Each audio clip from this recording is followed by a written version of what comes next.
اعوذ باللہ من الشیطان اللعین الرجیم بسم اللہ الرحمن الرحیم رب اشرح لی صدری ویسر لی امری واحلل عقدۃ من لسانی یفقہوا قولی ان اللہ وملائکتہ یصلون علی النبی یا ایہا الذین آمنوا صلوا علیہ وسلموا تسلیما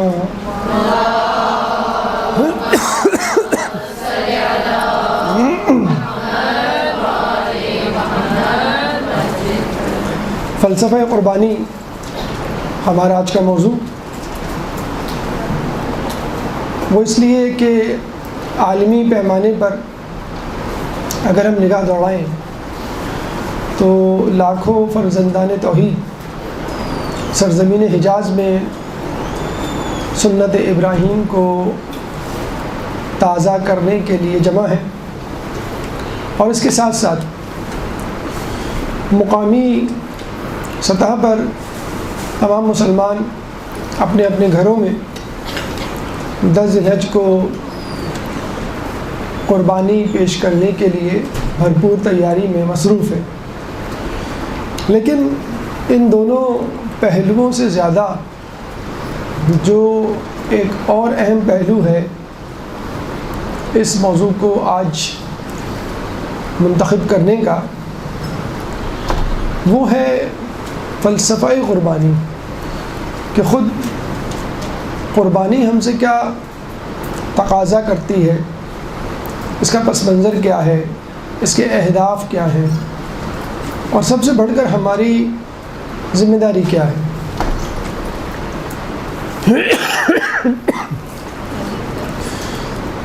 دیکھیے، رسول کی حدیث کے مطابق کہ تم لوگ یہود و نصارہ کی پیروی کرو گے جس طرح ایک پاؤں کا جوتا دوسرے پاؤں کے جوتے کی طرح ہو جاتا ہے، یعنی ہم یہود و نصارہ کی طرح بننے کی کوشش کریں گے۔ اور یہ حقیقت ہے، ہماری زبان نہیں رہی، ہمارا لباس مغرب کا دیا ہوا ہے، ہمارا منہ کا نوالا یعنی ہماری غذا، ہماری ڈشز مغرب سے لی ہوئی ہیں، ہمارا طرز زندگی، طرز فکر، ہماری شادی بیاہ کی رسومات، ہمارے خواب تک مغرب سے، یہود و نصارہ سے لیے گئے ہیں۔ اگر یہاں تک بات ہوتی تو چلے قابل برداشت ہوتی، لیکن بات دنیا سے نکل کر دینی امور کی طرف چلی گئی ہے۔ اب ہمارے مذہبی تہوار بھی یہود و نصارہ کی طرز پر ڈھل گئے ہیں، چاہے وہ عید الفطر ہو، چاہے وہ عید الاضحیٰ ہو۔ مثلا ہم دیکھتے ہیں کہ کرسمس کے موقع پہ یہود و نصارہ یا نصارہ کہہ لیجئے، کرسمس کا اصل پیغام بھلا بیٹھے ہیں، یعنی 25 دسمبر یوم ولادت حضرت عیسیٰ علیہ السلام، 25 دسمبر کرسمس کے دن سب کچھ نظر آتا ہے، عیسیٰ علیہ السلام کی شخصیت، ان کا سراپا، ان کا فلسفہ، ان کی سیرت، ان کے نظریات ہمیں نظر نہیں آتے۔ کرسمس نام ہے لہو و لعب کا، لغویات کا، شراب کا، شباب کا، موسیقی کا، ناچ گانے کا، شاپنگ کا، ہلے گلے کا، لیکن اس پورے کرسمس میں عیسیٰ علیہ السلام کی شخصیت دھندلا کے رہ جاتی ہے۔ بس وہی کام ہم اپنے مذہبی دینی تہواروں کے ساتھ کر رہے ہیں۔ ماہ رمضان میں ہم تقویٰ کماتے ہیں، اور چاند رات کو جیسے ہی چاند نظر آتا ہے شوال کا، وہ تقویٰ بہہ جاتا ہے ایک رات میں، پھر باقی رہی صحیح کسر عید الفطر کے دن پوری کر دی جاتی ہے۔ اس کے بعد عید الاضحیٰ، سنت ابراہیم، ایسا نبی جو نہ صرف ہمارا بلکہ یہود و نصارہ کا بھی نبی ہے۔ کچھ تاریخیں کہتی ہیں یہ ہندوؤں کا بھی نبی تھا، جس کی تعلیمات کو ہندوؤں نے بھلا دیا، اور وہ دوبارہ اپنے پرانے بت پرستی کے دور میں داخل ہو گئے۔ چنانچہ ہم دینی تہوار کو منانے میں بھی یہود و نصارہ کے مرہون منت ہیں اور ان کی طرف دیکھ رہے ہیں. ہماری عید الاضحیٰ ہونی چاہیے تھی سیرت ابراہیمی کو زندہ کرنے کے لیے، ان کی سیرت کے پہلوؤں کو اجاگر کرنے کے لیے، عہد و پیمان کے لیے، ان کے پیچھے چلنے کے لیے، ان کے واقعات اور ان کی حکایات کو اپنی گفتگو کا موضوع بنانے کے لیے. لیکن ہماری تمام تر گفتگو گائے، بیل، جانور، ان کی قیمتیں اور ان سے تیار ہونے والی ڈشز، باربیکیو کے پروگرامات اور پھر اس کے بعد اس کے اثرات میں کھو کے رہ گئی ہے. چنانچہ آج ہم اس گفتگو میں کوشش کریں گے کہ عید الاضحیٰ کے جو اہم پیغامات ہیں یا اس کا جو اصل فلسفہ ہے اس پر روشنی ڈالیں، تاکہ کوشش کریں کہ ہم کم از کم عام لوگوں سے ممیز نظر آئیں اور دین ابراہیم کو، سنت ابراہیم کو حقیقی طور پہ تازہ کریں. سب سے پہلے تو عید الاضحیٰ یا قربانی کے معنی کی طرف چلتے ہیں. ایک درود پڑھ دیں محمد والے پر.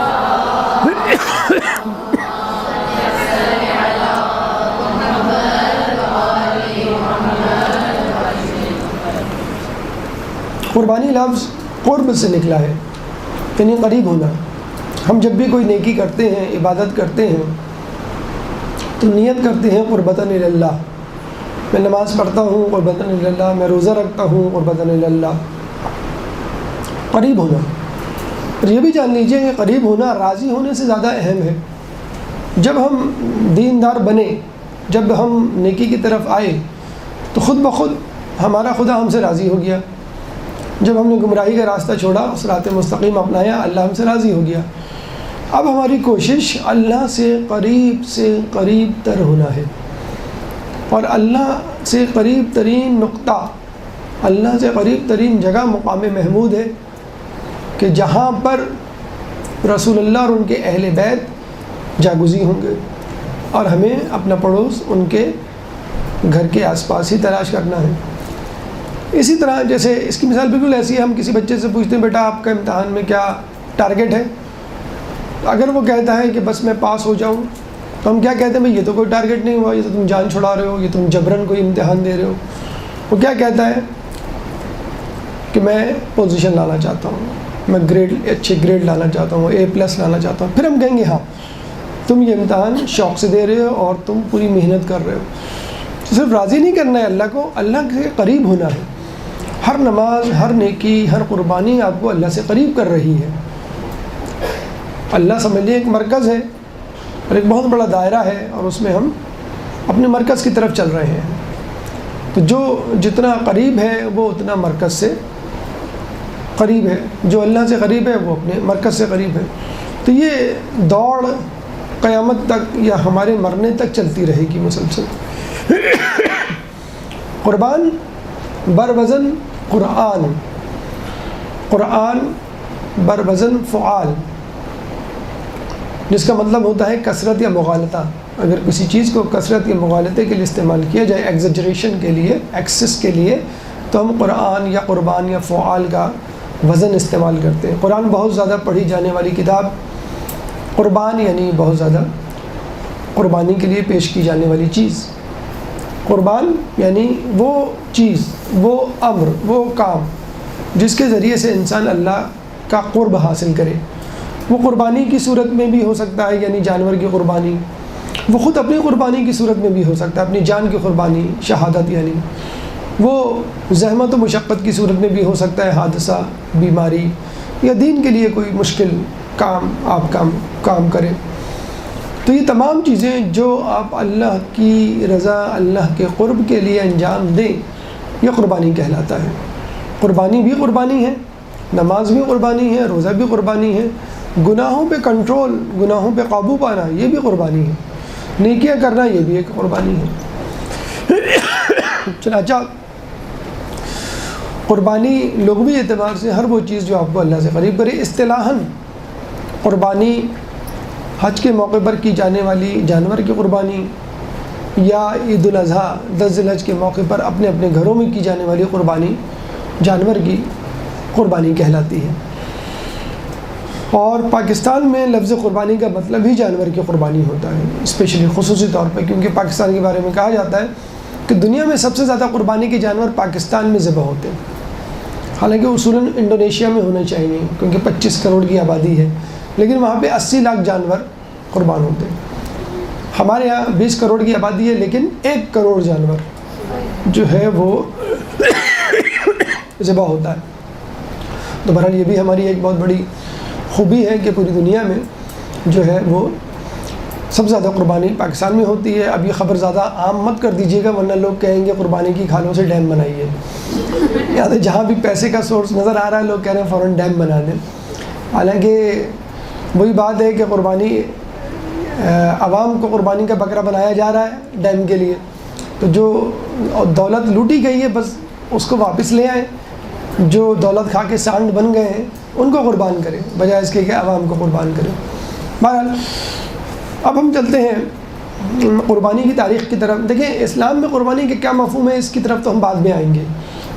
قربانی دیگر مذاہب میں کیا مقام مرتبہ اور کیا جہت کیا انداز رکھتی ہے، کیونکہ شاید قربانی وہ واحد عبادت ہے جو نہ صرف مسلمانوں میں بلکہ غیر مسلموں میں بھی یکساں مقبول ہے۔ صورتیں، شکلیں اور انداز مختلف ہو سکتا ہے لیکن لفظ قربانی یا سیکریفائس آپ کو ہر جگہ ملے گا۔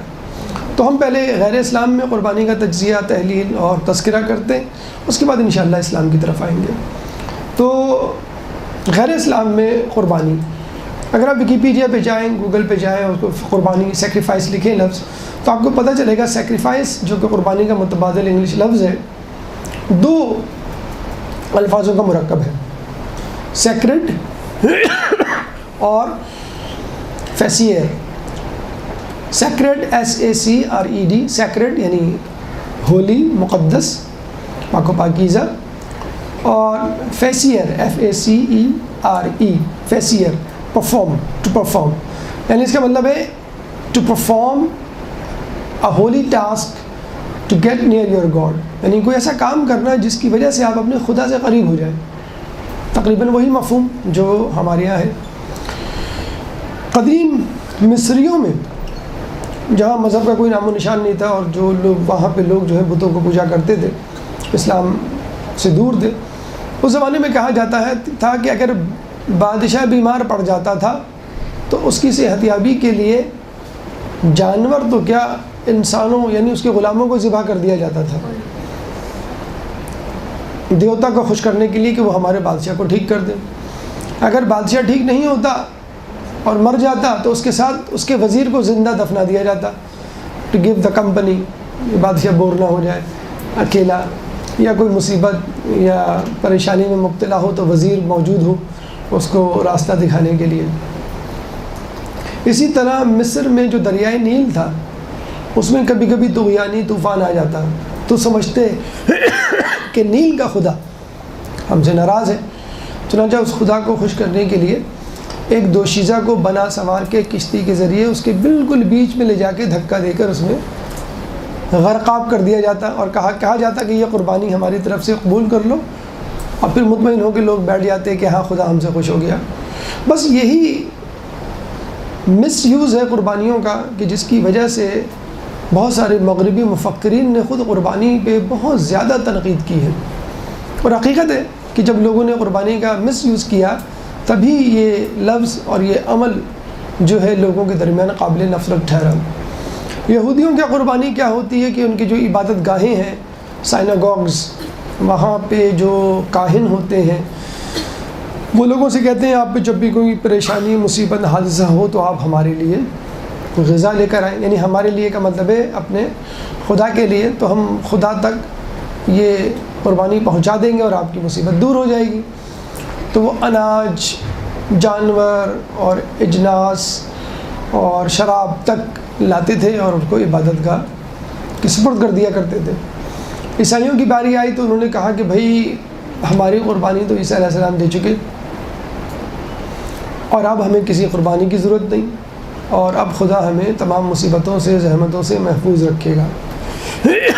چنانچہ عیسیٰ علیہ السلام کا ایک دوسرا نام لیمب آف گاڈ، خدا کا بچڑا بھی مشہور ہے، اور یہیں سے غالباً نکلا ہے قربانی کا بکرا، جو اردو میں محاورہ میں استعمال کرتے ہیں نا، اسکیپ گوٹ یا فال گائے۔ آپ نے دیکھا ہوگا اسکول کے زمانے میں ہر کلاس میں ایک بدھو سا لڑکا ہوتا تھا جس کو سب لوگ بیوقوف بناتے تھے، شور سب پوری کلاس مچاتی تھی، جب ٹیچر آتا تھا بیچارہ وہ بدھو لڑکا جو ہے پھنس جاتا تھا۔ ہر گلی میں ایک بیوقوف سا لڑکا ہوتا ہے، جب کرکٹ کی گیند کسی گھر میں چلی جاتی ہے تو اس کو چڑھا دیتے ہیں چنے کے جھاڑ پہ، اور وہ دیوار پہ چڑھ کے اندر چھلانگیں لگا لیتا ہے۔ انکل نکلتے ہیں تو کہتے ہیں کہ اس بچے نے یہ بدماشی کی ہے، یہ خود گیا ہے، وغیرہ وغیرہ۔ تو ہر جگہ، حتیٰ کہ جو آپ کی جو مائنورٹیز ہوتی ہیں کسی بھی جگہ پر، یہ خود قربانی کا بکرا بن رہی ہوتی ہے۔ جو مائنورٹیز ہوتی ہیں یہ خود قربانی کا بکرا بن رہی ہوتی ہیں۔ شیعہ قربانی کا بکرا بنتے ہیں، اسماعیلی، بہری، قادیانی، کرسچنز، یہودی، جو ایسے ملک میں رہ رہے ہیں جہاں پہ ان کی تعداد بہت کم ہے۔ امیگرنٹس جو اس وقت کینیڈا، امریکہ اور یورپ میں جا رہے ہیں، مسلمان ہوں یا غیر مسلم، وہ خود قربانی کا بکرا بنتے ہیں۔ یعنی لوگوں میں اہلیت سکت نہیں ہوتی ہے جابس کی یا کوئی کام کرنے کی، تو وہ الزام دیتے ہیں امیگرنٹس کو کہ ان کی وجہ سے ہماری جابس ماری جا رہی ہیں، وغیرہ وغیرہ۔ تو یہ اسکیپ گوٹ، قربانی کا بکرا، فال گائے، یہ الفاظ یہیں سے آئے ہیں کہ آپ مغربی مفکرین نے جو قربانی پہ تنقید کی ہے وہ یہی تنقید کی ہے کہ آپ اپنی خطاؤں اور لغزشوں اور کوتاہیوں کا ذمہ دار کسی ایک فرد واحد کو قرار دیتے یا کسی اقلیتی گروپ کو قرار دیتے اور اس پر ظلم و ستم کے پہاڑ توڑتے ہیں، اور پھر کہتے ہیں کہ بس اب ہم بری ذمہ ہو گئے اور اب جو ہے ہمارا مسئلہ حل ہو گیا، اب جو ہے ہم پہ مصیبتیں پریشانیاں نہیں آئیں گی۔ تو یہ پہلے سے چلتا آ رہا ہے۔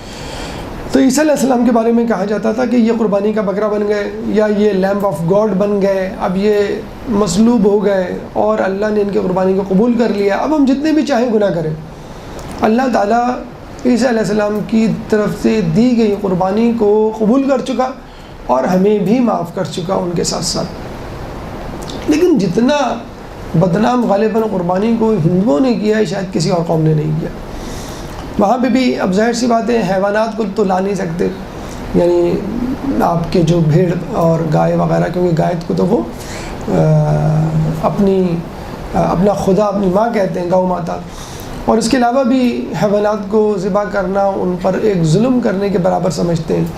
تو بہت سارے لوگ جو ہیں ویجیٹیرینز بن گئے ہیں۔ آپ کو یہ لوگ امریکہ میں بھی نظر آئیں گے اس قسم کے، ان کے ہم نوا، اور خود ہندوؤں میں بھی، اور وہ بھی یہی کہتے ہیں کہ بھئی بہترین غذا قربانی کے لیے پیش کرو، تو وہ گھی، دودھ، مکھن، سبزیاں، پھل اور کھانے پینے کی جو بھی چیزیں ہیں، گیہوں، گندم، وہ پیش کر دیا کرتے تھے۔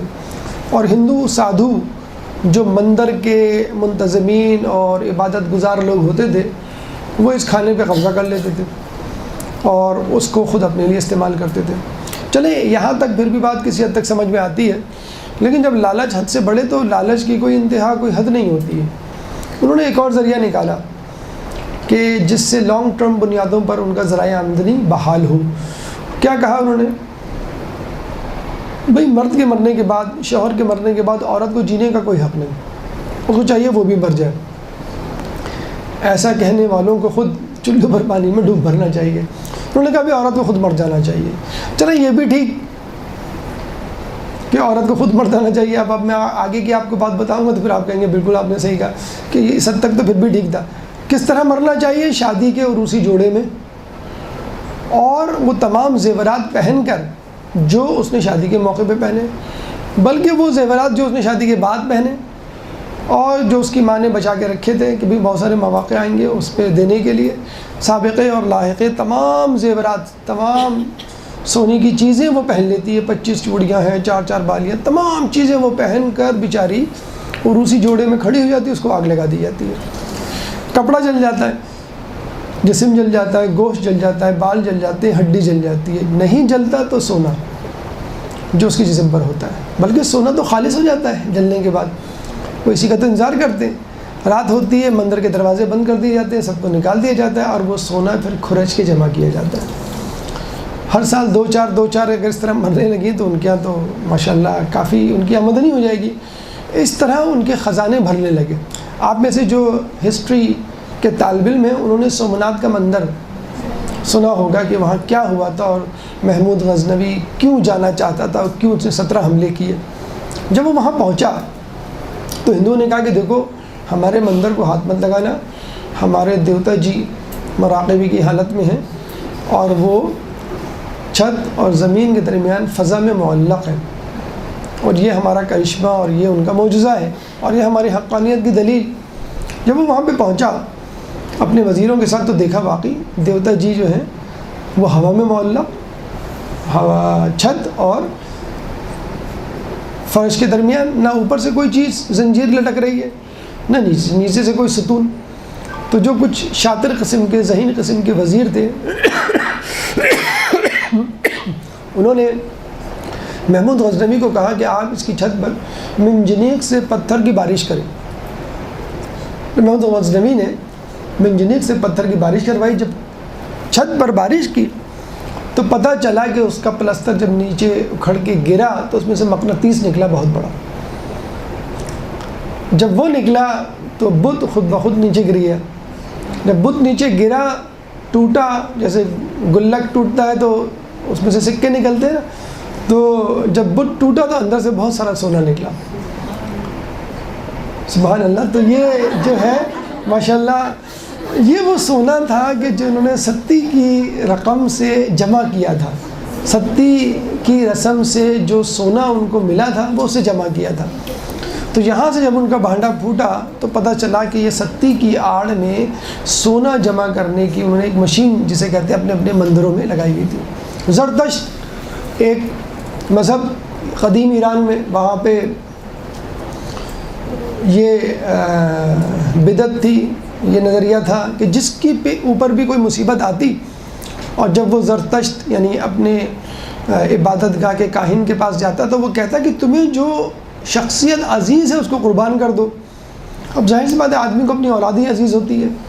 اس کی ایک ہی بچی تھی, اس نے کہا مجھے اپنی بچی عزیز ہے, نہ اس کا شوہر نہ بھائی نہ باپ نہ اڑوس پڑوس, ایک بچی بس.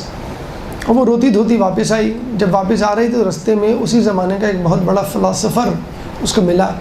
تو اس سے پوچھا بھی تم کیوں رو رہی ہو؟ اس نے کہا کہ بھائی کاہن نے کہا ہے کہ اپنی عزیز ترین شے کو قربان کر دو, تو میری عزیز ترین شے تو میری بیٹی ہے. اس فلاسفر نے کہا یہ بتاؤ تمہاری بیٹی زیادہ عظیم ہے, مقدس ہے یا کاہن؟ تو اس نے کہا نہیں, عبادت گاہ کا کاہن میری بیٹی سے بھی زیادہ عظیم اور مقدس اور مجھے پیارا ہے. تو اس نے کہا قربانی تو پھر اس کی ہونی چاہیے. وہ واپس پلٹی کاہن کے پاس اور کہا کہ نہیں, مجھے اپنی بیٹی سے زیادہ تم عزیز ہو اور میرے خیال میں تمہیں قربان ہونا چاہیے. اب وہ سناٹے میں آ گیا, کہنے لگا اچھا پھر کل بات ہوگی. دوسرے دن وہ آئی تو عبادت گاہ میں تالا لگا ہوا تھا اور وہ غائب ہو چکا تھا. دیکھیں یہ وہ انداز, یہ وہ طریقے تھے کہ جس پہ جو بیچارہ کمزور ہے, عورت کمزور ہے, عورت کمزور ہے, بچہ کمزور ہے, مائنورٹیز اقلیتی لوگ جو ہیں وہ کمزور ہیں. تو جو کمزور ہوتا ہے, امیگرینٹس کمزور ہیں, تو جو کمزور ہوتے ہیں ان کے اوپر وہ سزا, وہ پینالٹی, وہ چیزیں جو ہیں وہ تھوپ دی جاتی ہیں. وہ بیچارہ اس کے وہ بیچاری قوم یا گروہ یا وہ شخص جو ہے وہ اس کا خمیازہ بھگتتا ہے. تو یہ وہ قربانی کے مختلف ایسپیکٹس, مختلف پہلو, مختلف انداز جس کی وجہ سے قربانی بدنام ہوئی. اور آج تک مغربی ممالک میں قربانی کو یا پڑھے لکھے طبقوں میں قربانی کو غلط نظروں سے دیکھا جاتا ہے. لیکن حقیقی قربانی, اصل قربانی اسلام کی قربانی تھی جو خدا نے سب سے پہلے قابیل اور حابیل کی صورت میں اپنے حکم کو صادر کرتے ہوئے شروع کی. اب آئیے ان قربانیوں کی طرف جو اسلام میں مختلف ادوار میں آدم علیہ السلام سے لے کر آج تک ہمیں ملتی ہیں. ایک درود پڑھ دیں محمد والے محمد.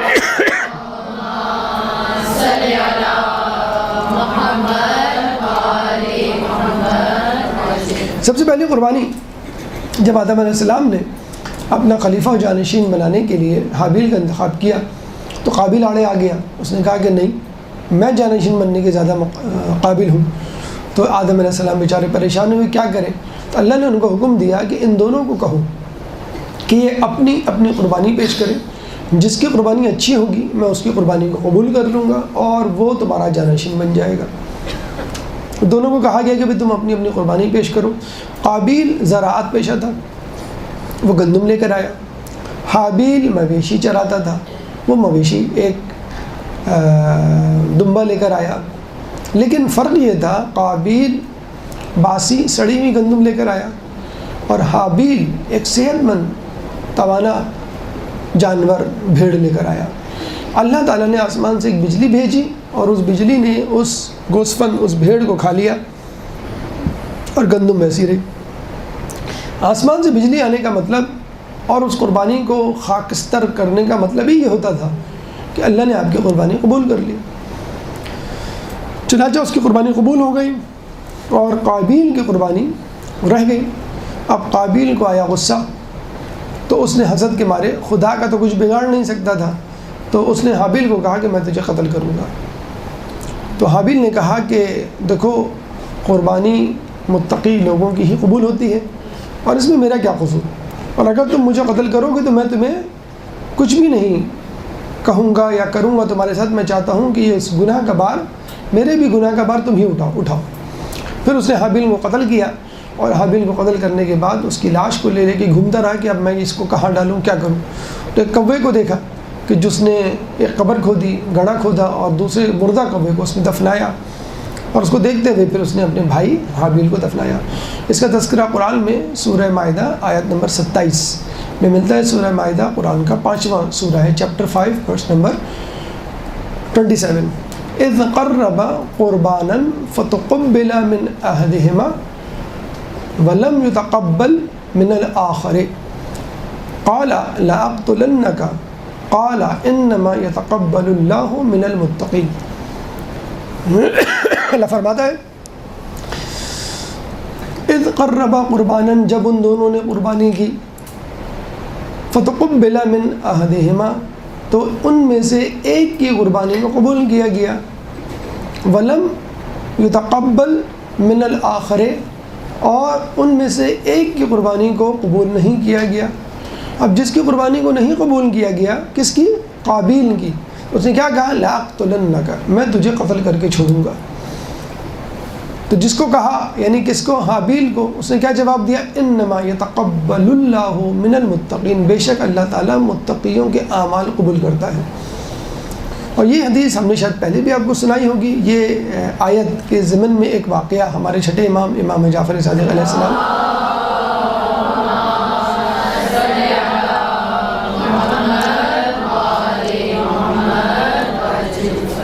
کہ ایک متقی پرہیزگار کا انہوں نے جو ہے وہ تذکرہ سنا تھا، پتہ چلا کہ وہ پھل چرایا کہ لوگوں کی مدد کرتا ہے۔ پھر اس نے کہا کہ اللہ نے تو کہا ہے کہ ایک کے بدلے 10 دوں گا، تو میں نے جو ہے وہ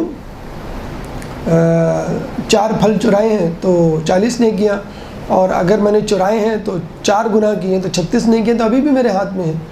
تو امام نے پھر یہی آیت پڑھی تھی، سورہ مائدہ آیت نمبر 27، کہ اللہ فرماتا ہے انما یتقبل اللہ من المتقین، کہ بے شک اللہ متقیوں کے اعمال قبول کرتا ہے۔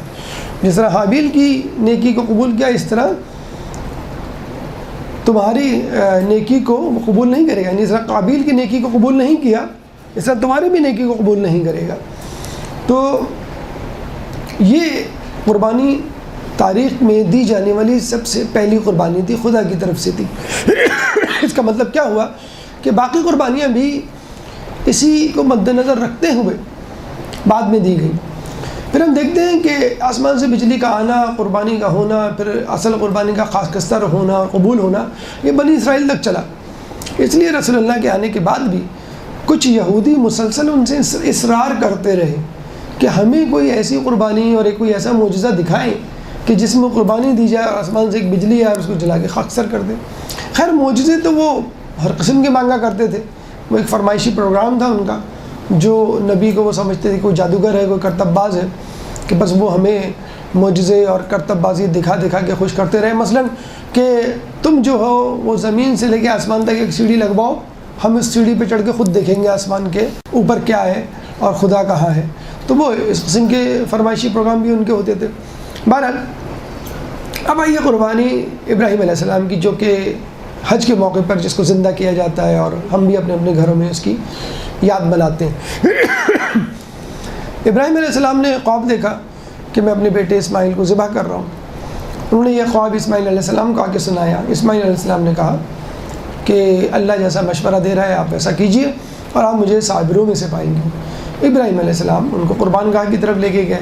اس دوران شیطان 3 مرتبہ آیا اور 3 لوگوں کو بہکایا، آپ کو، آپ کی زوجہ حاجرہ علیہ السلام کو اور آپ کے بیٹے اسماعیل علیہ السلام کو، اور تینوں نے شیطان کی بات پر عمل کرنے سے انکار کر دیا، جس کی وجہ سے ہم جمرات میں رمی کرتے ہیں اور 3 شیطانوں کو جو ہے وہ کنکریاں مارتے ہیں۔ یہ ہیں وہ 3 مواقع، اور شیطان کچھ لوگ کچھ اور لوگوں کو 3 سمجھ لیتے ہیں۔ بہرحال تو اس کے بعد شیطان کو کنکریاں وہ ابراہیم علیہ السلام لے کے گئے اور کہنے لگے، وہ ذبح کرنے لگے۔ جب وہ ذبح کرنے لگے تو چھری نہیں چل رہی تھی، تو یہ نہیں ہوا کہ فوراً وہ ہٹ جائیں کہ ہاں بھائی چلو اللہ نہیں چاہ رہا۔ ابراہیم علیہ السلام نے چھری کی نوک سے نہر کرنا چاہا، یعنی چھری کی نوک گھوپی۔ جب وہ سیدھی طرح ذبح نہیں ہوئے تو چھری کی نوک گھوپی۔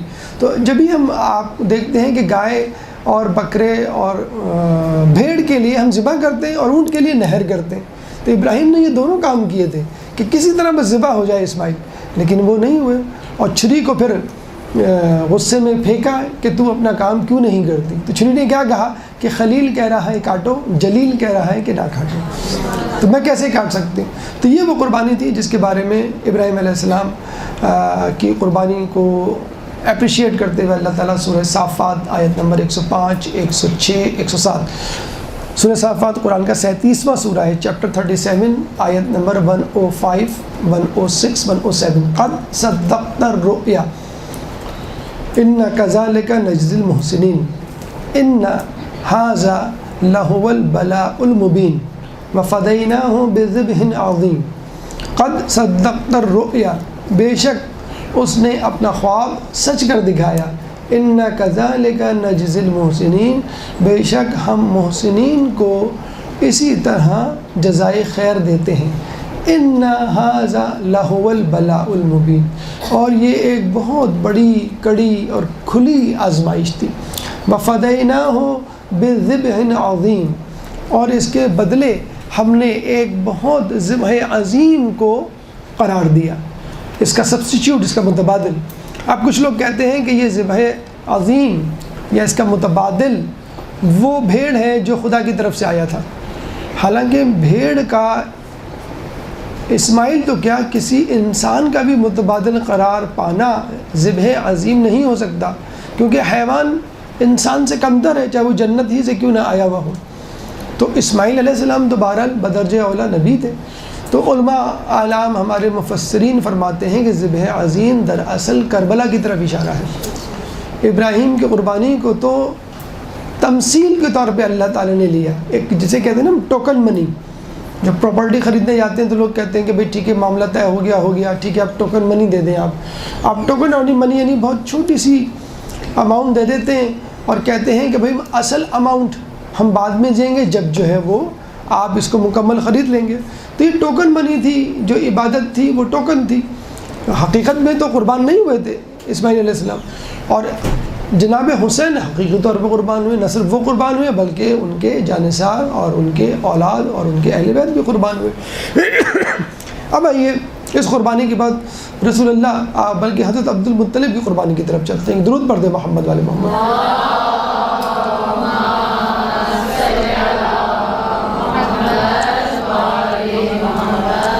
حضرت عبد المطلب نے یہ نظر مانی کہ اگر میرے 10 بیٹے ہوئے تو میں ان 10 بیٹوں کو قربان کر دوں گا، اور 10 بیٹوں میں سے ایک بیٹے کو قربان کر دوں گا۔ تو انہوں نے قرہ ڈالا، تو کہتے ہیں قرہ حضرت عبداللہ کے نام نکلا۔ سب سے چھوٹے تھے، بہت خوبصورت تھے، بہت عزیز تھے۔ تو کسی نے مشورہ دیا کہ بھئی تم 10 اونٹوں اور عبداللہ کے درمیان قرہ ڈالو۔ انہوں نے 10 اونٹوں اور حضرت عبداللہ کے درمیان قرہ ڈالا۔ قرہ پھر حضرت عبداللہ کے نام نکلا، انہوں نے 10 اونٹ اور بڑھا دیے، پھر قرہ ڈالا، پھر حضرت عبداللہ کے نام نکلا۔ اس طرح وہ 10 اونٹ بڑھاتے چلے گئے۔ جب وہ اونٹ 100 اونٹ کے برابر پہنچ گئے تو پھر قرہ 100 اونٹوں کا نکلا، تو انہوں نے 100 اونٹ جو ہے وہ قربان کیے۔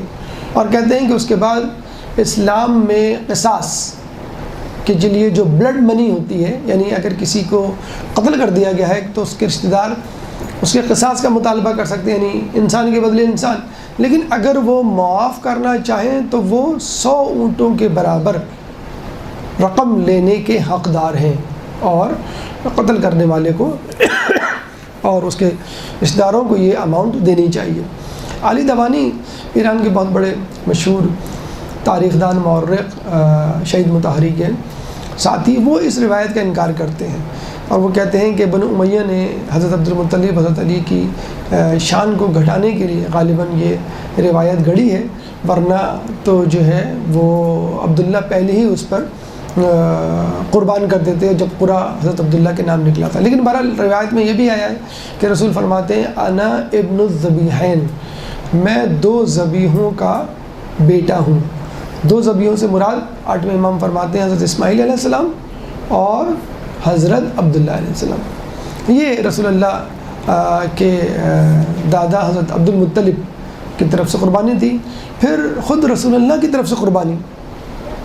جب یہ حج پہ گئے، پہلا اور آخری حج، حج حجۃ الوداع، تو کہتے ہیں رسول اللہ اپنے ساتھ 100 اونٹوں کو لے کر گئے۔ حالانکہ قربانی 1 اونٹ کی ہو جاتی تو بھی کافی تھا، لیکن پھر بھی 1 نہیں، 2 نہیں، 10 نہیں، بلکہ 100 اونٹ۔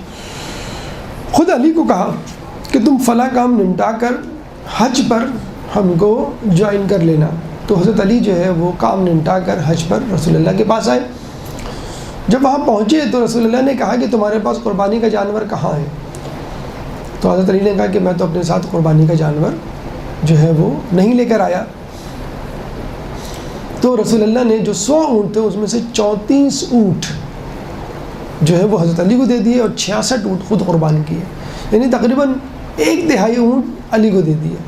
گویا بتلانا چاہ رہے تھے کہ میرے پاس جو لوگ آئیں گے ان میں سے 1/3 علی والے ہوں گے۔ آج بھی مسلمانوں کی جو تعداد ہے اس میں 1/3 علی کے ماننے والے ہیں۔ ایک درود پڑھ دیں محمد والے۔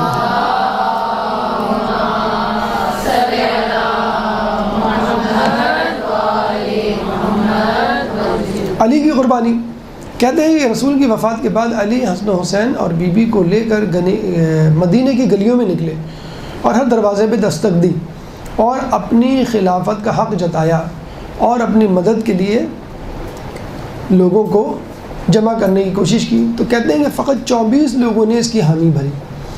علی نے کہا کہ تم تمام لوگ سر منڈھا کر میرے گھر آ جانا۔ تو جب وہاں آئے تو کہتے ہیں صرف 4 لوگ پہنچے تھے، سلیمان فارسی، عمار یاسر، مقداد بن اسود اور ابو ذر غفاری۔ کچھ لوگ اور بھی پہنچے تھے امامے پہن کے، تو علی نے تلوار کی نوک سے ان کا امامہ ہٹایا تو پتہ چلا کہ ان کے سر پہ بال بدستور موجود تھے۔ جب پوچھا کہ تم نے سر کیوں نہیں مڈایا تو انہوں نے کہا کہ میں جا رہا تھا، بیوی نے منع کر دیا ہے کہ تم گنجے برے لگو گے۔ تو یہاں تک ہوا کہ جو لوگ اپنے سر کے بال نہیں دے سکتے وہ علی کے لیے سر کیا دیں گے۔ اس وقت جو ہم حج پر قربانی کرتے ہیں تقصیر، اس کے بعد ہم کرتے ہیں یا حلق کرتے ہیں، حلق کا مطلب ہوتا ہے پورا کلین شیپ آپ کا جو ہے وہ سر کر دینا، تو وہ اس بات کی علامت ہے کہ آج ہم بال دے رہے ہیں سر کے، کل ہم سر دیں گے۔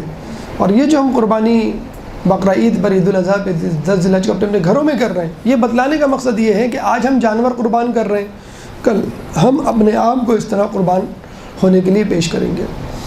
تو یہ مختلف قسم کی قربانیاں۔ اس کے بعد قربانی عید الاضحیٰ کے علاوہ بھی مختلف انداز سے ہو سکتی ہے۔ مثلا نظر آپ کر لیں کہ بھئی میں نے فلاں کام میرا ہو گیا تو میں قربانی کروں گا، تو وہ واجب ہو جائے گی قربانی آپ کے لیے۔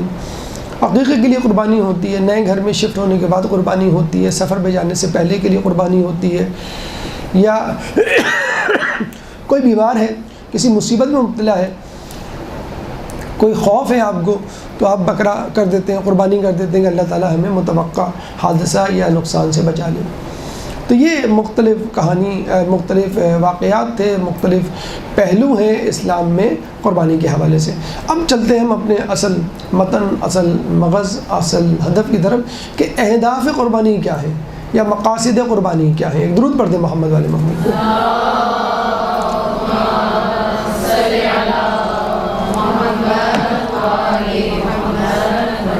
دیکھیے سب سے پہلا ہدف سورہ مائدہ آیت نمبر 3، الیوم اکملت لکم دینکم واتممت علیکم نعمتی ورضیت لکم الاسلام دینا، یہ آیت ہم پڑھتے ہیں غدیر خم والی۔ اسی آیت کا پہلا ٹکڑا قربانی کے جانوروں کے ذبیحے اور ان کے حلال حرام ہونے کے حوالے سے ہے۔ دیکھیے، سب سے پہلے تو اللہ تعالیٰ آپ کو شدت پسندی سے بچا رہا ہے۔ جس طرح ہندوؤں میں شدت پسندی ہے کہ آپ جو ہے جانور کا گوشت نہ کھائیں، کسی بھی جانور کا، حالانکہ اسلام میں ایسا نہیں ہے، لیکن اس کے بعد پھر دوسری شدت پسندی سے بچا رہا ہے کہ جانور کا گوشت حلال ہے تو کیا جانور کا گوشت حلال ہے؟ سور کا گوشت مثلا، یا مردار یا درندوں کا گوشت نہیں، وہ تو حرام نہیں، حلال نہیں ہے آپ کے لیے۔ تو اللہ نے متعین کر دیا ہے کہ کیا کیا چیزیں آپ کھا سکتے ہیں، کیا نہیں کھا سکتے، اور قربانی کے لیے خاص 4 جانوروں کو مخصوص کر دیا ہے، یعنی اونٹ کو، گائے کو، بکرے کو اور بھیڑ کو۔ اس کے بعد یہ بھی کہا ہے کہ اگر یہ جانور جو حلال ہیں جن کو تم کھاتے ہو، اس کا مطلب یہ نہیں ان کی ہر چیز تم کھا سکتے ہو، بہت سی چیزیں حرام کر دی ہیں، مثلا خون حرام کر دیا ہے، مثلا تلی حرام کر دی ہے۔ مولا علی سے کسی نے پوچھا کہ تلی تو حرام ہے لیکن کلیجی حلال ہے، یعنی دیکھنے میں اور چھونے میں شاید ذائقے میں ایک جیسی معلوم ہوتی ہے۔ تو مولا نے کہا کہ تلی جمع ہوا خون ہے، اور آج کل کی میڈیکل سائنس بھی یہ کہتی ہے spleen is the grave of red blood cells. Red blood cells 120 days کے بعد جو بریک ڈاؤن ہوتے ہیں وہ اسپلین میں جا کے ہوتے ہیں، اسی لیے جن لوگوں کو ہیمولیٹک انیمیا ہوتا ہے، یعنی بریک ڈاؤن آف RBC زیادہ ہوتا ہے جن کا، جیسے ملیریا وغیرہ میں، تو اس میں اسپلینومیگالی ہو جاتی ہے، اسپلین بڑھ جاتا ہے آپ کا۔ تو مولانا نے کہا یہ جمع ہوا خون ہے، تو مولا علی کی بات دیکھیں آج میڈیکل سائنس ثابت کرتی ہے کہ تلی is the grave of broken RBCs، red blood cells کی بروکن ہونے کی جگہ ہے وہ۔ اس کے بعد خون ہے وہ جمع ہوا۔ اچھا، اس کے بعد بھی مزید میٹیکولس اپروچ ہے، بہت زیادہ باریک بینی سے اس کا جائزہ ہے کہ کچھ چیزیں حلال ہیں، کچھ چیزیں حرام ہیں، اور کچھ چیزیں مکروہ ہیں۔ گردے مثلا مکروہ ہیں، کھانا چاہیں تو کھا لیں لیکن بہرحال کراہیت ہے اس میں۔ اس کے بعد موٹی رگیں جو آپ کاٹتے ہیں یہ جو ہے وہ مکروہ ہیں۔ اس کے علاوہ اذین جو آپ کا دل ہوتا ہے، یعنی بکرے کا یا گائے کا جو آپ کھا رہے ہیں، بکرے کے دل کے اوپر کے 2 خانے، 4 خانے ہوتے ہیں، اوپر کے اوریکل یا ایٹریا، نیچے کے وینٹریکلس کہلاتے ہیں۔ نیچے والے خانوں کو بطین کہتے ہیں، اوپر والے خانے کو اذین کہتے ہیں، کان کی شکل کے ہوتے ہیں اس لیے ان کو اذین کہتے ہیں۔ تو وہ مکروہ ہیں، پورا دل نہیں، دل کے اوپر کے 2 چیمبرز جس میں سے بلڈ آتا ہے، ایک لنگز کی طرف آتا ہے اور ایک پوری باڈی کی طرف سے آتا ہے۔ تو یہ تمام تفصیلات دینے کا مقصد یہ ہے کہ انسان اپنے جسم میں جو چیز داخل کرتا ہے اس کی بھی ایک اپنی اہمیت اور اثرات ہوتے ہیں، روحانی اور جسمانی دونوں۔ جسمانی اس حوالے سے کہ اگر بہت زیادہ گوشت کھائیں گے تو انسان شقی القلب ہو جاتا ہے، ایک بیماری ہے گاؤٹ، گٹھیا کی بیماری، یورک ایسڈ لیول بڑھنے کی وجہ سے جو ہوتی ہے وہ ہو جاتا ہے۔ اگر کم گوشت کھائیں گے تو میگالو بلاسٹک انیمیا، جس میں RBCs بڑے ہو جاتے ہیں، ہندوؤں کو یہ بیماری زیادہ ہوتی ہے، ویجیٹیرینز کو یہ بیماری زیادہ ہوتی ہے۔ تو یہ شدت پسندی اس سے بچایا جا رہا ہے کہ آپ ہر قسم کے جانور، جیسے چائنیز ہیں، جاپنیز ہیں، آسٹریلیا میں بھی کچھ لوگوں نے اور امریکہ میں بھی کچھ لوگوں نے یہ شروع کر دیا، انسیکٹس کھانے شروع کر دیے، کیڑے مکوڑے، چھپکلیاں کھانی شروع کر دی ہیں، اور بس چوہے کھانے شروع کر دیے، کاکروچز کھانے شروع کر دیے۔ مطلب بڑی بڑی سیلیبریٹیز کو باقاعدہ BBC کے کک شو میں بلایا جاتا ہے، اور ان کو جو ہے وہ کاکروچ کو سکا کر فرینچ فرائز کی طرح یا تکوں کی طرح جو کھلایا جاتا ہے، وہ کہتے ہیں کہ لکس لائک چپس۔ تو مجھے بتائیے کہ اس مقام پر پہنچنے کے بعد، اتنی دولت حاصل کرنے کے بعد، جب آپ جو ہے چوہے، بلی اور یہ کاکروچز کھا رہے ہیں، تو یہ انسانیت کی ترقی نہیں، تنزلی ہے، یہ اس کی پستی ہے اور اس کی اہانت ہے کہ ہم اس قسم کی چیزیں کھائیں۔ تو اللہ آپ کو بالکل انسان کو گوشت نہ کھانے سے بھی گوشت کھانے سے منع نہیں کر رہا، اور یہ بھی نہیں کہہ رہا کہ بس سب کچھ کھا لو، بلکہ جو کچھ حلال کیا ہے اس میں بھی سلیکٹڈ پارٹس ہیں۔ اچھا، جو کچھ حلال کیا ہے اس کو ذبح کرنے کا بھی طریقہ معین کر دیا ہے۔ یہ نہیں کہ بس اگر گائے، بکرا، بھیڑ، اونٹ حلال ہے تو بس آپ نے بس تلوار کی طرح سر قلم کیا اور کھا لیا، حرام ہو جائے گا گوشت۔ اس طرح بھی نہیں کر سکتے، باقاعدہ ایک جو ہے وہ اس کو لٹا کے رکھنا ہے، بلکہ آپ نے دیکھا کتنی زیادہ تفصیلات ہیں کہ اگر آپ کو بیل گائے کو گرانا ہے اور اس کو کاٹنا ہے تو اس سے پہلے آپ کو چاروں ٹانگیں پکڑنی ہے اور دم چھوڑ دینی ہے. اسی طرح اگر بھیڑ ہے تو پچھلی کی 2 ٹانگیں چھوڑ دینی ہے. اگر کیا نام کہ اونٹ ہے کھڑا کر کے اس کو نہر کر رہے ہیں تو بس آگے کا ایک بایاں پاؤں باندھنا ہے. بٹھا کے کر رہے ہیں تو دونوں کے اس کے دونوں کے پیچھے جو پاؤں ہیں وہ باندھنے ہیں. یعنی اتنی زیادہ تفصیل ہے کہ اللہ تعالیٰ یہ بتائے کہ جانور کو کتنا باندھنا ہے، کون سی ٹانگ کھلی رکھنی، کون سی باندھنی ہے. تو وہ اسلام یہ نہ بتائے کہ رسول اللہ کے بعد جانشین کون ہوگا. کتنی جسے کہتے ہیں کہ عجیب بات ہے کہ ہر تفصیل موجود ہے لیکن یہ تفصیل غائب ہے. تو اسی لیے 18 ذی الحج کو 10 ذی الحج کے قریب رکھا ہے کہ جب آپ اتنی تفصیل میں جائیں تو یہ بھی آپ سوچیں کہ اللہ تعالیٰ نے اتنی تفصیل ذبیحہ میں رکھی ہے. تو اللہ تعالیٰ کو خدا نخواستہ یہ شعور نہیں کہ رسول کے بعد رسول کی امت کو جسے کہتے ہیں بے مہار چھوڑ دیا جائے اور جو چاہیں جس طرح چاہیں اپنا خلیفہ منتخب کر لیں. بہرحال تو جانور کو ذبح کرنا. اچھا پہلے زمانے میں جانور بڑے عجیب و غریب، پوری تفصیل سورہ مائدہ کی آیت نمبر 3 میں دی، بڑے عجیب و غریب انداز سے وہ ذبح کیا جاتا ہے. اس کو ذبح کرنا کہہ ہی نہیں سکتے. مثلا گلا گھونٹ کے ذبح کر دیا جاتا تھا، یعنی گلا گھونٹ کے آپ اس کو مار دیتے تھے. چکن وغیرہ تو کم از کم گلا گھونٹ سکتے ہیں اس کا، چکن گھونٹ وہ اس کا گلا گھونٹ کے آپ مار دیتے ہو پھر کھا لیتے تھے. اچھا ایک تو تلوار سے قطع کر دیتے تھے، یہ بھی غلط ہے. اچھا ایک جو ہے وہ 2 لکڑیوں کے درمیان اس کا سر دے کر اس کو کریش کر دیا کرتے تھے. کبھی جو ہے جانور کو بلندی پہ لے جا کر اس کو دھکا دے دیا کرتے تھے، وہ مر جایا کرتا تھا. یا جو ہے وہ جانور آپس میں ان کی لڑائیاں کرواتے تھے، ان کے سینگ ایک دوسرے کو لگتے تھے اور وہ زخمی ہو کے گر کے مر جاتے تھے. یا پھر خود ڈنڈوں سے لاٹھیوں سے اس کو مار مار کے کوٹ کوٹ کے مار دیتے اور پھر ذبح کر کے ذبح کیا کرتے میں نے کاٹ کے کھا لیتے. ایک عجیب و غریب طریقہ تھا کیا کہ تمام لوگوں کو جو خواہش مند ہوتے قربانی کے ان کو بلاتے اور ان کے نام لکھ کے پرچی میں قرعہ ڈالتے اور 7 نام نکال لیتے 7 اور اس کے بعد یہ کہتے کہ بھائی یہ جو 7 لوگوں کے نام نکلے ہیں یہ قربانی کا گوشت کھائیں گے اور باقی جن کے نہیں نکلے ہیں وہ پیسے دیں گے، وہ نہیں کھائیں گے. تو یہ بھی ایک طرح کا جوا ہو گیا کہ جو 7 اچھا میرے خیال میں شاید وہ 7 حصے وہیں سے آئے ہیں. ہمارے یہاں 7 حصے نہیں ہوتے، ہمارے یہاں 70 حصے بھی ہو سکتے ہیں اور ایک جانور میں 2 حصے بھی ہو سکتے ہیں. تمام مرحومین کو بھی شامل کر سکتے ہیں. اس میں کوئی لوگ پریشان ہوتے ہیں اگر ابا اماں اور رشتہ دار تمام لوگوں کو چچا خالو سب کو شامل کر لیا ہمارا حصہ کم ہو جائے گا، ہمارا ثواب نہیں. دیکھیں واٹس ایپ کا میسیج ہوتا ہے، ای میل کا میسیج ہوتا ہے، آپ 1 کو کریں گے 10 کو کریں گے 100 کو کریں سب کو جائے گا. یہ تو نہیں ہوگا بڑا میسیج تھا 100 کو گیا تو تھوڑا تھوڑا تھوڑا کر کے گیا. کوئی نیاز اور کھانا تھوڑی ہے کہ لوگ زیادہ آ گئے تو کم پڑ گئے. اور وہ میسیج آپ کے ان باکس آپ کے واٹس ایپ میسیج کے جو گروپ ہے اس میں بھی وہ موجود رہے گا بدستور. تو آپ ایک گائے میں، ایک بکرے میں، ایک بھیڑ میں، ایک اونٹ میں جتنی چاہے. ابھی میں آ رہا تھا تو گاڑی والا کہہ رہا تھا یہ جو اونٹ کھڑے ہیں یہ حصے والے اونٹ ہیں یا کہ ہر ایک کا ایک ایک اونٹ ہے. تو اس میں پریشان ہونے کی ضرورت نہیں، آپ سب کو شامل کر لیں.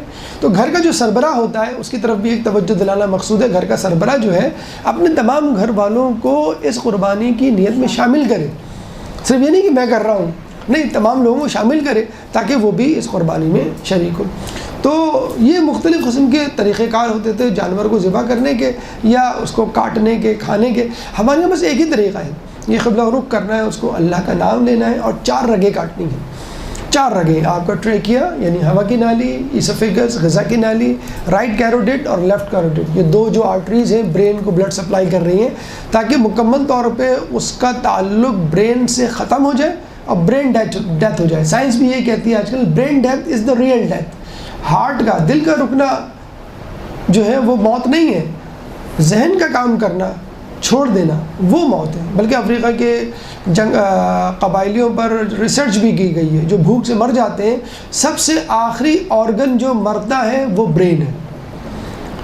کبھی آپ نے یہ نہیں سنا ہوگا بھوک کے عالم میں انسان اونگی بونگی حرکتیں کرے یا غلط حرکتیں کرے یا گناہ کرے. ہاں یہ سنا ہوگا آپ نے کہ پیٹ کی مستی انسان کو گناہوں پہ مجبور کر دیتی ہے یا پیٹ بھروں کے جو ہیں یہ کام دھندے ہوتے ہیں. تو بھوک کبھی بھی انسان کو جو ہے وہ غلط سوچ پہ مجبور نہیں کرتی. بہرحال تو اس کا ایک مقصد یہ بھی ہوتا ہے کیروٹیڈ آرٹریز کاٹنے کا. موٹی آرٹریز ہوتی ہیں اور دل سے ڈائریکٹ آ رہی ہوتی ہیں کیروٹیڈ جو ہے.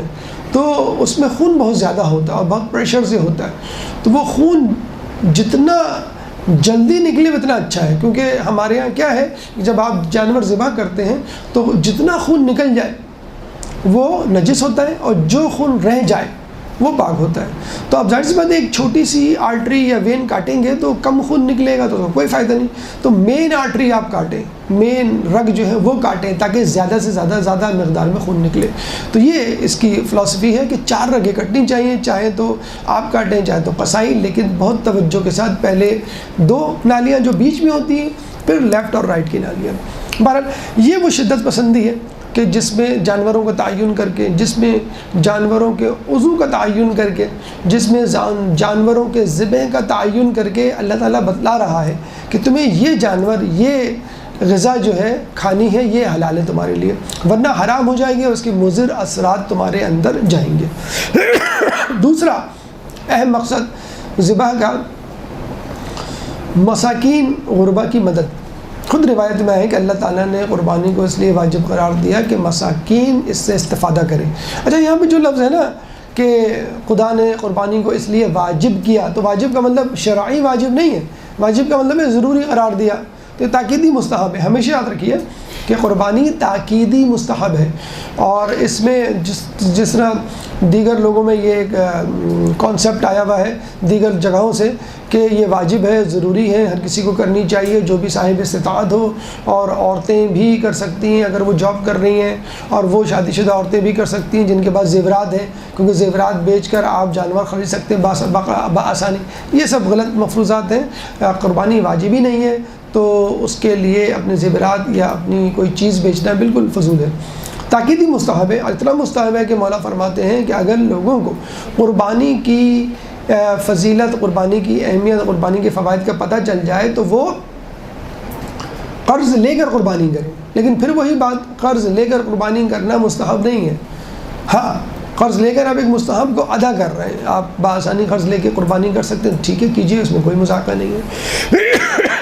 تو ہمارے یہاں یہ کہا گیا ہے کہ تنو مند، صحت مند، صحیح سالم جانور ہو اور اس کی قربانی کریں. پھر 1/3 جو ہے وہ اپنے لیے رکھیں، 1/3 مومنین کے لیے، رشتہ داروں کے لیے رکھیں، اور 1/3 غریب غربا کے لیے رکھیں. تو یہی وہ فلسفہ ہے جس کے تحت آپ لوگوں کی زندگی کو آسان کریں. اور یہیں پہ ہمیں اس بات کا جواب مل جاتا ہے جو لوگ کہتے ہیں کہ قربانی سے بہتر ہے کہ آدمی جو ہے کسی غریب کو کھانا کھلا دے، کسی یتیم خانے میں پیسے دے دے، کسی غریب کو جو ہے تعلیم دلوا دے. تو ہم قربانی کر کے لوگوں کو کھانا ہی تو کھلا رہے ہیں.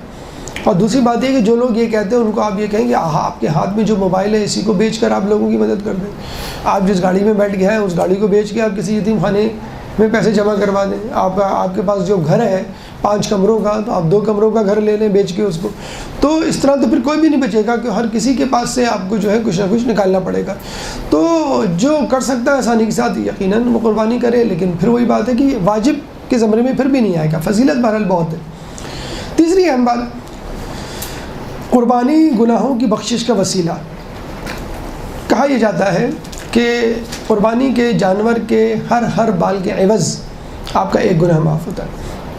بلکہ یہ بھی کہا گیا روایتوں میں کہ قربانی کے جانور کا خون کا قطرہ زمین پر گرنے سے پہلے جو ہے وہ آپ کے گناہ معاف ہو جاتے ہیں. قرآن کی سورہ حج کی آیت نمبر 37، سورہ حج قرآن کا 22واں سورہ ہے، چیپٹر 22 ورس نمبر 37. لن ینال اللہ لحومها ودماؤها، کہ اللہ کے ہاں تمہاری قربانی کے جانور کا خون نہیں پہنچتا، گوشت نہیں پہنچتا اور نہ ہی خون پہنچتا ہے. ولیکن ینالہ التقوی منکم، ہاں اس تک تمہارا تقوی ضرور پہنچتا ہے. تو امام فرماتے ہیں کہ اللہ تعالیٰ نے قربانی اس لیے واجب کی تاکہ لوگوں کے تقوی کا اندازہ ہو جائے. اس ایک اور روایت میں ملتا ہے کہ اللہ نے روزے اس لیے واجب کیے تاکہ لوگوں کے خلوص کا ہمیں اللہ کو پتہ چل جائے.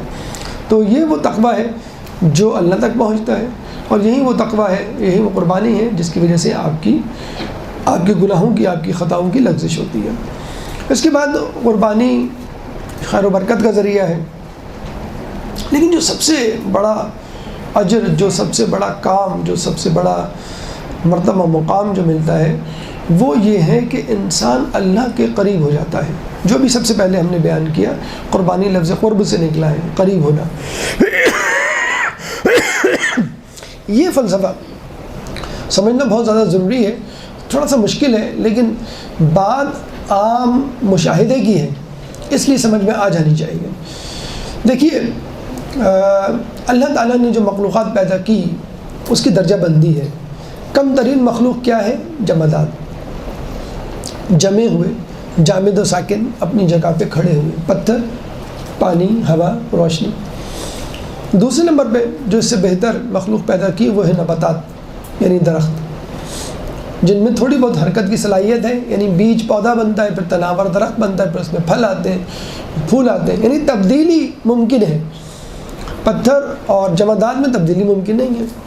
اس کے بعد تیسرا درجہ مخلوقات کا جس میں حیوانات آتے ہیں، جو نباتات سے افضل ہیں، اور وہ ایک جگہ سے دوسری جگہ حرکت کر سکتے ہیں اور نباتات پر وہ غلبہ حاصل کر سکتے ہیں۔ حیوانات سے بلند تر درجہ انسان کا ہے، اشرف المخلوقات۔ تو کتنی مخلوقات ہو گئی؟ 4۔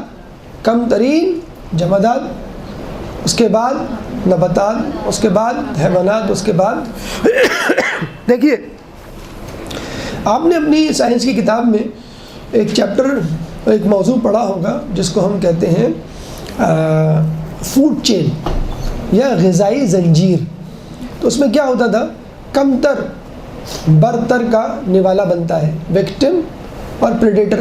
آپ نے سنا ہوگا جیسے چونٹی کو انسیکٹس گراس ہاپر کھاتا ہے، پھر گراس ہاپر کو سانپ کھاتا ہے، سانپ کو نیولا کھاتا ہے، نیولے کو باز کھاتا ہے، باز کو جو ہے وہ کوئی جانور کھاتا ہے، اس کو شیر کھاتا ہے۔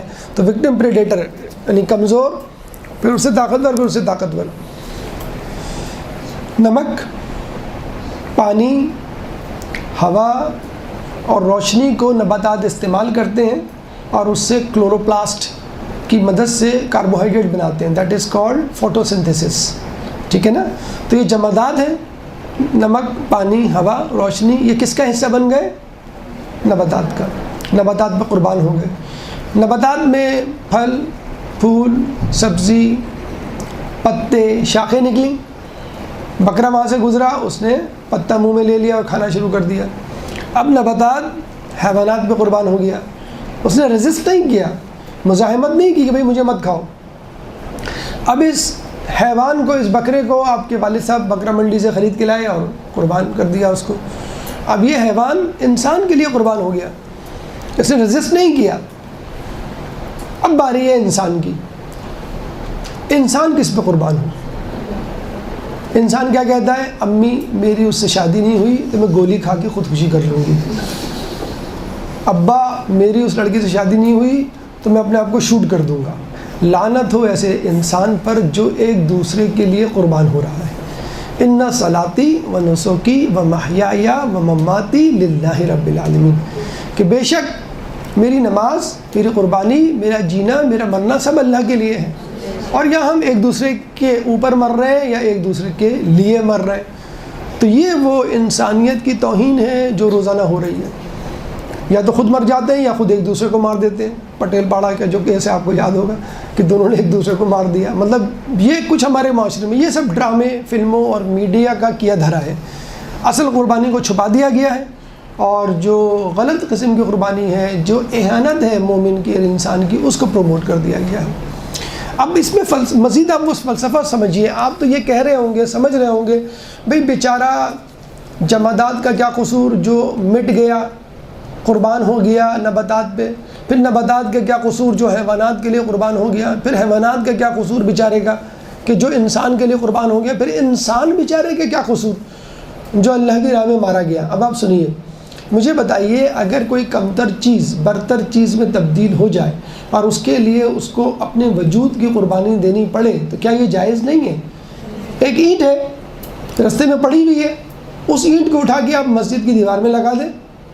اب یہ اس اینٹ کا مقام و مرتبہ آپ نے بلا، اینٹ کبھی کہے گی میں اچھی خاصی میں اکیلی دوکیلی آزاد زندگی گزار رہی تھی، آپ نے اٹھا کے مجھے یہاں لگا دیا؟ نہیں، کبھی یہ نہیں کہ اینٹ تو آپ کا شکر ادا کرے گی کہ وہاں مجھے پاؤں کی ٹھوکریں مار رہے تھے لوگ، مجھ پہ تھوک رہے تھے، مجھ پہ جو ہے وہ پاؤں رکھ کے جا رہے تھے، اب میں اتنی مقدس بن گئی ہوں کہ اگر کسی نے تھوڑی سی بے حرمتی کی کوشش کی تو وہ مار کھائے گا، وہ جان سے جائے گا، اب میں اس مسجد کا جز بن گئی ہوں۔ اب آپ دیکھیے جمادات، نمک، پانی، ہوا، روشنی، جامد و ساکت تھے، اب وہ نباتات کا جز بن گئے ہیں۔ اب وہ جمادات نہیں رہے، وہ نباتات بن چکے ہیں، ان کی ترقی ہو گئی، پروموشن ہو گئی۔ اب نباتات کو کسی حیوان نے کھایا تو اب وہ نباتات، پتا ہو، سبزی ہو، پھل ہو، اب وہ اس حیوان کے جسم کا جز بن چکا ہے، وہ نباتات نہیں رہا، وہ حیوان بن گیا ہے، اس کی ترقی ہو گئی۔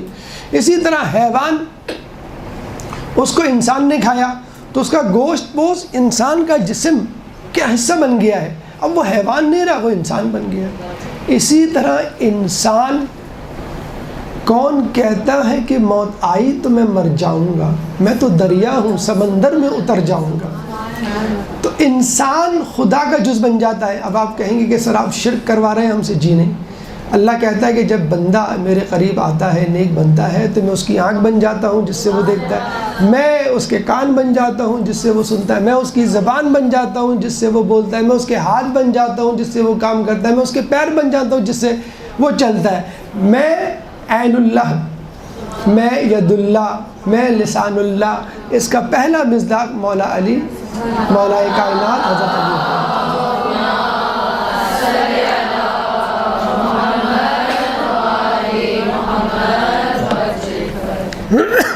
تو آپ نے دیکھا کہ قربانی سے انسان کی ترقی ہوتی ہے، پروموشن ہوتی ہے۔ ایک فطری عمل ہے کہ کمتر برتر کے لیے قربان ہو، اور اس فطری عمل کے تقاضے، اس فطری عمل کے نتیجے میں کمتر چیز کی بہتری اور ترقی ہوتی ہے، اور وہ اعلیٰ ترین شے میں تبدیل ہو جاتی ہے۔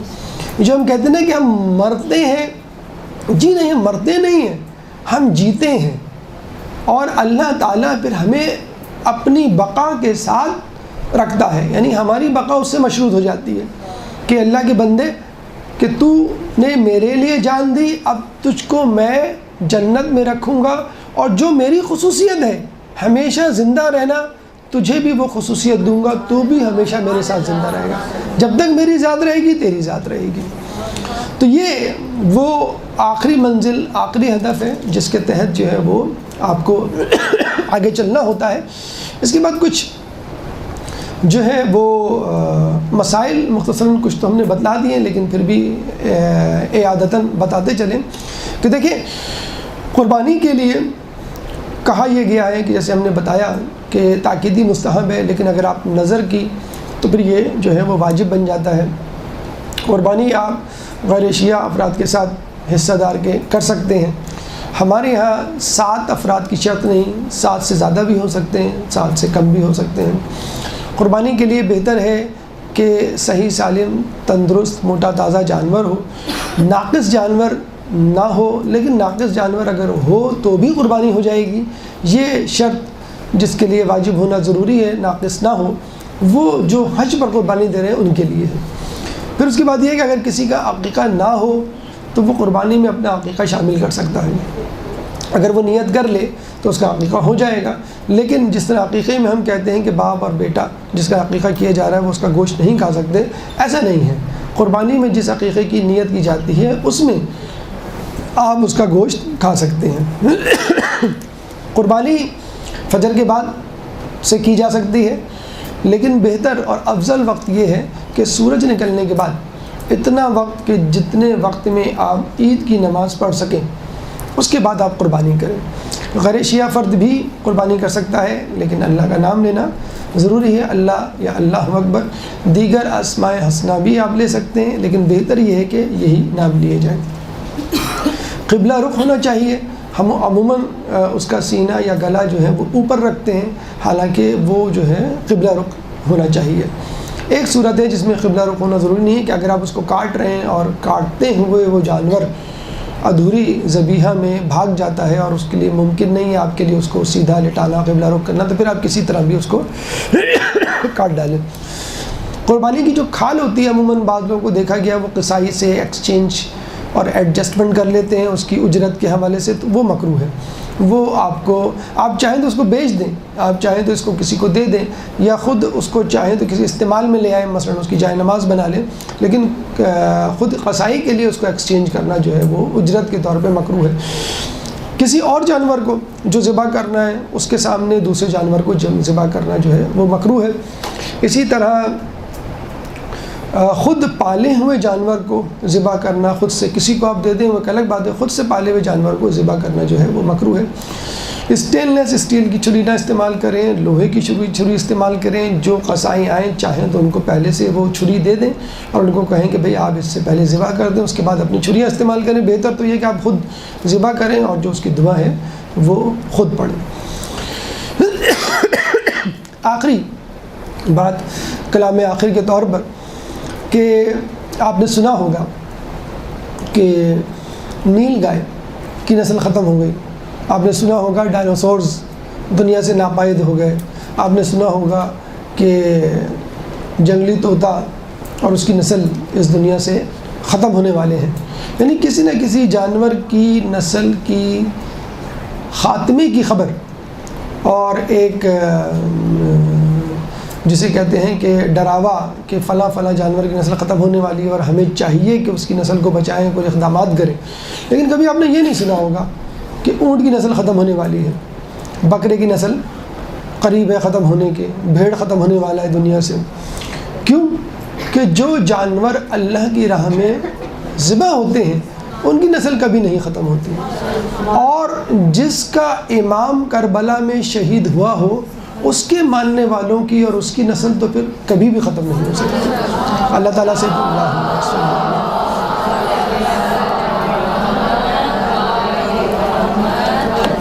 اللہ تعالیٰ سے دعا ہے کہ جو کچھ پڑھا سنا اس پہ عمل کرنے کی توفیق عطا فرما۔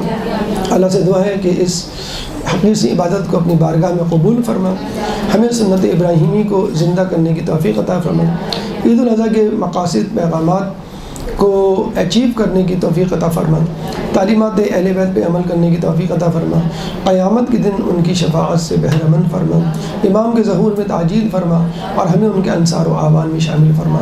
ربنا تقبل منا انک انت السمیع العلیم وتب علینا انک انت التواب الرحیم برحمتک یا ارحم الراحمین۔ برحمتك يا أرحم الراحمين، وصلى الله على محمد وآله الطاهرين۔